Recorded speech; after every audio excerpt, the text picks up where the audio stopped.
Hi, thank you for joining me today. I'm glad you're here with me.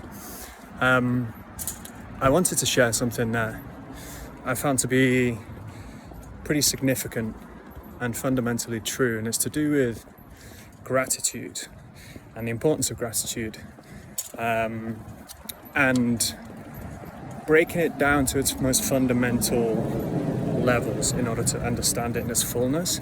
And it came from a reflection that I've had about my life and my tendencies, and I'm sure if you join me in this that you'll be able to relate and find that it's true for yourself as well. And what I noticed was that when I'm going through a good period in my life, I notice it very strongly in hindsight, but rarely do I notice it in the moment. I will look back and I'll say, that was a really good period of my life. You know, what a golden time that was, in kind of like a nostalgic way. But rarely when I experience those good times do I notice it. And I think that that's generally true for us as people.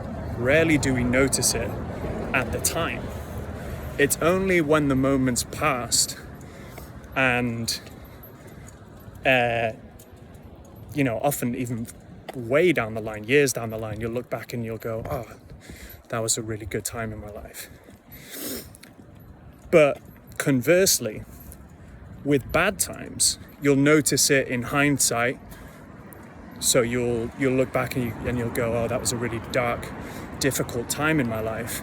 But you'll also notice it in the moment. When you're struggling, it feels like it will never end. And you'll really notice it. I'm going through such a hard time right now. So there's an asymmetry there. There's an asymmetry in what we notice.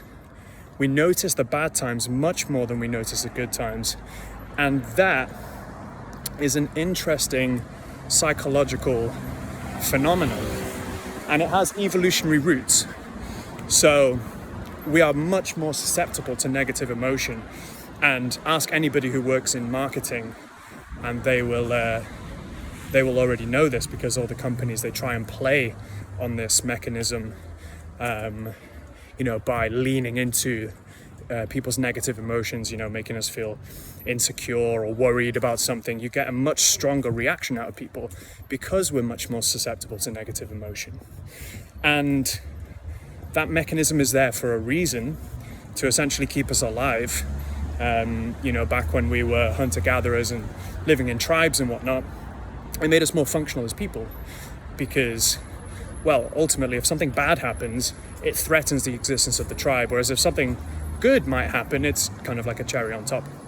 And this extends to all sorts of different scenarios. Think about the best sports athletes in the world. They're always so self-critical. Kobe Bryant, for example, almost seemed as he was never happy or satisfied with his performance, always focused on the negative. And sure, it made him a better basketball player, but it certainly didn't make him happier as a person. So if we want to live a peaceful, happy life, gratitude and really trying to pay attention to the good things in our life and paying attention to the good times as they're occurring is a really important thing to do and a really important thing to practice. And that can be when we're going through a good time or when we're going through a bad time. If we're going through a good time, a good period in our life, we can be thankful for that. We can notice it. We can make sure that we cherish it as it's happening, as it's passing, as we're living through it. And if we're going through a bad time, we can also be grateful and thankful for the small good things that we have, or the big, because they're always there if we were to only notice them. And another thing on that note is gratitude and appreciation for the good is the single most effective deterrent and combatant to anxiety and depression. It's impossible to both feel sad and worried and grateful at the same time. Those two things are opposites, you know. That would be a paradox if we felt both of those emotions in tandem. So, and there's plenty of data and research to back that in clinical psychology. That's why it's such a commonly recommended thing in therapy and in psychology to make a habit around writing down the things that we're grateful for. And it might feel forced at times, especially if you're going through a difficult period in your life. It might feel a little bit forced to do that exercise, to write down the things that you're grateful for.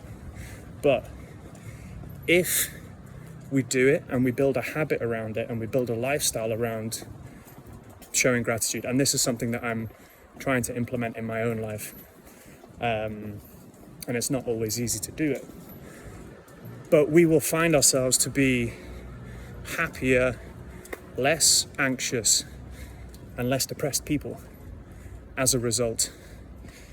And so I just wanted to share that.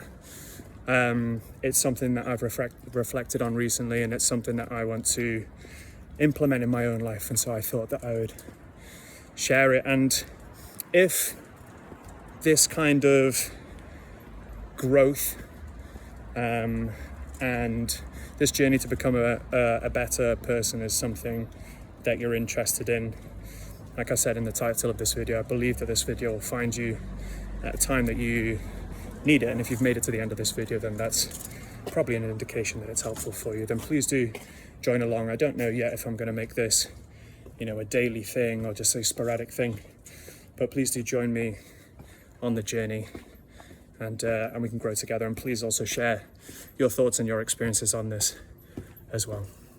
Thank you. Hope you have a great rest of your day, and thanks for joining me.